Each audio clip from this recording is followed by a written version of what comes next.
بات آپ کے ذہن میں ضرور فون کریں. باقی جہاں تک یہ کہ یہ جو پروپیگنڈا ہے اس کا کم از کم بھید آپ کے سامنے کھل گیا سب کے سامنے. جو یہ کہتے ہیں کہ ہمارے اختلافات تو بڑے فروئی ہیں جناب, یہ تو پروپیگنڈا کیا گیا کہ ہمارے, یہ سن لیں اگر اس کو فروئی کہتے ہیں تو پھر پتہ نہیں بڑا اختلاف یہ کریں گے تو اس میں کس قسم کی گالیاں لکھیں گے ایک دوسرے کو اور کیا کہیں گے. اور باقی جہاں تک یہ کہ ابھی پچھلے دنوں یہاں پہ ایک پروگرام برطانیہ کے ٹیلی ویژن چینل کے اوپر آیا, ڈسپیچز کے نام سے وہ آتا ہے, اس میں انہوں نے ایک یہاں پہ برطانیہ میں کام کر ایک فنکشنل مدرسے کے اندر انہوں نے سیکرٹ فلمنگ کی. اس کے اندر بتایا گیا ہے کہ وہ جو استاد تھا مدرسے میں وہ بچوں کو یہ کہہ رہا ہے کہ باہر جن لوگوں سے تم ملتے ہو اگر تم کسی بھی ایسے شخص سے ملو گے چاہے وہ مسلمان ہی کیوں نہ ہو, اگر اس کی داڑھی اتنی نہیں ہے کہ ایک مٹھی میں آتی ہو تو تم اپنا ایمان گنوا بیٹھو گے. جی یہ کون سا اسلام ہے؟ اور دیکھیں کیسی نفرت کی تعلیم ہے, کیسے آپ ان کو جو ہے وہ ڈیٹیچ کرنا چاہ رہے ہیں پورے معاشرے سے. ایک ٹیلی ویژن چینل کے اوپر ایک صاحب بڑے بہت جو ہے وہ ان کے نام کے ساتھ القاب لگا کے انہیں بلایا جاتا ہے وہاں پہ, ان سے ایک آدمی نے فون کر کے لائیو کال ان سیشن تھا, اس میں اس بندے نے یہ پوچھا کہ جی میں نے ایک دفعہ ایک نماز پڑھ لی تھی ایک ایسے آدمی کے پیچھے جس کی داڑھی تو تھی لیکن بہت لمبی نہیں تھی. ہاں جی, انہوں نے کہا جی کتنی تھی ایگزیکٹلی کتنی تھی. اب مجھے یہ سمجھ نہیں آتی کہ کیا آپ پہلے امام کی داڑھی مٹھی میں لے کے دیکھیں گے پھر اس کے پیچھے نماز پڑھیں گے. خیر اس نے کہا کہ جی نہیں بہت لمبی نہیں تھی, چھوٹی داڑھی تھی. انہوں نے کہا نہیں پھر وہ آپ کی نماز نہیں ہوئی, وہ آپ کو نماز دوبارہ پڑھنی پڑے گی. تو وہاں پہ تو اس کا فرقہ بھی نہیں پوچھا گیا کہ وہ کس فرقے سے تعلق رکھتا ہے. تو دیکھیں اس حد تک یہ پیشہ ورانہ ان کی جو تکفیر بازی ہے وہ کس حد تک پہنچی ہوئی ہے.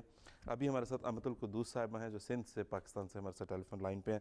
جی امت القدوس صاحبہ السلام علیکم ورحمۃ اللہ. وعلیکم السلام ورحمۃ اللہ.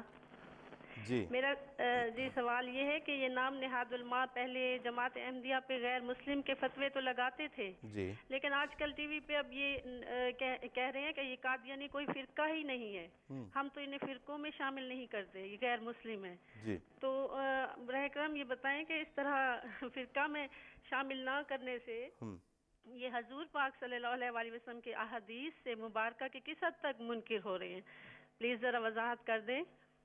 ٹھیک ہے جی, اور ایک سوال اور بھی کر سکتی ہوں؟ ٹھیک ہے ضرور کر لیں, ہم دیکھتے ہیں پھر اس کا جواب انشاءاللہ. جی ٹھیک. جی جی پوچھ لیں امت القدوس ہاں صاحبہ. وہ ایک دفعہ میری ایک جاننے والی نے نا کال کی تھی, تو مولویوں سے پوچھا کہ قیامت کی تو ساری نشانیاں آخری زمانے کی پوری ہو رہی ہیں, جی تو آپ کے امام مہدی کیوں نہیں آ رہے اور جی حضرت عیسیٰ آسمان سے کیوں نہیں اتر رہے؟ تو انہوں نے جواب دیا نہیں ابھی کچھ نشانیاں رہتی ہیں باقی جی جی تو اچھا, وہ پوری ہو جائیں گی. تو پھر اس بارے میں بھی بتا دیں کہ اس کس بارے میں تو طرح. مولوی صاحب بتائیں گے. ٹھیک ہے جی, سے ٹھیک. پہلا سوال آپ کا لیتے ہیں ہم. ہاں جی ہم بات کریں گے ابھی اسفندیار منیب صاحب, آپ ہیں ہمارے ساتھ ٹیلی فون لائن پہ. اسفندیار منیب صاحب السلام علیکم. جی وعلیکم السلام. جی اسفند صاحب, ابھی یہ ہماری ایک بہن نے امت القدوس صاحبہ نے سندھ سے پاکستان سے فون کر کے یہ کہا ہے کہ اب ایک پروپیگنڈا ایک یہ بھی کیا جاتا ہے, پہلے سے کیا جا رہا ہے آج کل زیادہ اسے ہوا دے رہے ہیں کہ جماعت احمدیہ تو آل ٹوگیدر ایک فرقہ ہے ہی نہیں ہے, تو بلکہ ایک علیحدہ مذہب ہے. آپ سے میں درخواست کروں گا کہ ذرا اس بات کی کے اوپر کچھ روشنی ڈالیں کہ یہ کس بیس پہ یہ کہتے ہیں اور اس کی حقیقت کیا ہے. دیکھیے جو ہماری بہن نے یہ بات بیان فرمائی ہے کہ وہ ایک مذہب الگ بیان کرتے ہیں, اصل میں مولوی کو یہ خطرہ ہے کہ اگر وہ یہ بات بیان کریں گے جی کہ یہ لوگ اصل میں اسلام کا یہ ایک فرقہ ہے اور یہ اس پیشگوئی کے مطابق حضرت مسیح موعود السلام پہ امام مہدی پہ ایمان لانے والا ہے جو آخری زمانے کے بارے میں رسول کریم صلی اللہ علیہ وسلم نے بیان فرمائی تھی, تو پھر لوگ غور کریں گے, لوگ اس طرف آنا شروع ہوں گے, لوگ احمدیت کو قبول کریں گے.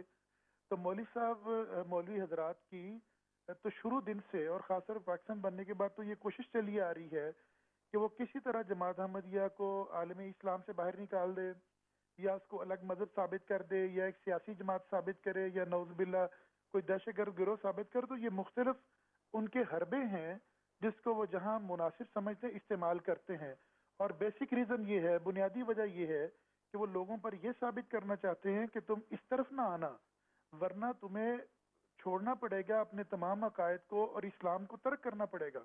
اب ان مولوی حضرات سے یہ پوچھئے کہ آپ انہوں نے ہمارے خلاف فتوی میں یہ بات ایڈمٹ کی ہے کہ جماعت احمدیہ کلمہ گو ہے, تو جب ہم لا الہ الا اللہ محمد رسول اللہ پڑھتے ہیں, نماز 5 وقتہ اور نوافل کی طرف بھی توجہ ہے, اور قرآن کریم کو آخری شریعت کی کتاب مانتے ہیں, اور رسول اللہ صلی اللہ علیہ وسلم کو خدا تعالیٰ کا سب سے بلند ترین, سب سے مقرب اور آخری صاحب شریعت نبی مانتے ہیں, اور حج روزہ زکوٰۃ پر ایمان رکھتے ہیں اور تمام اسلامی عقائد اور ایمان کے حامل ہیں، تو بتائیے یہ تو مولوی سے پوچھنے والی بات ہے کہ حضرت آپ فرمائیے کہ ان عقائد کے حامل کو ہم دوسرے مذہب کا نام کس طرح دے سکتے ہیں؟ ہم کیسے جواب دیں؟ ہم تو کہہ رہے ہیں کہ اگر اصل اور حقیقی اسلام ہے تو وہ حضرت مسیح علیہ السلام لے کے آئے ہیں، اور یہ بات ہمارے عمل اور قول دونوں سے ثابت ہے۔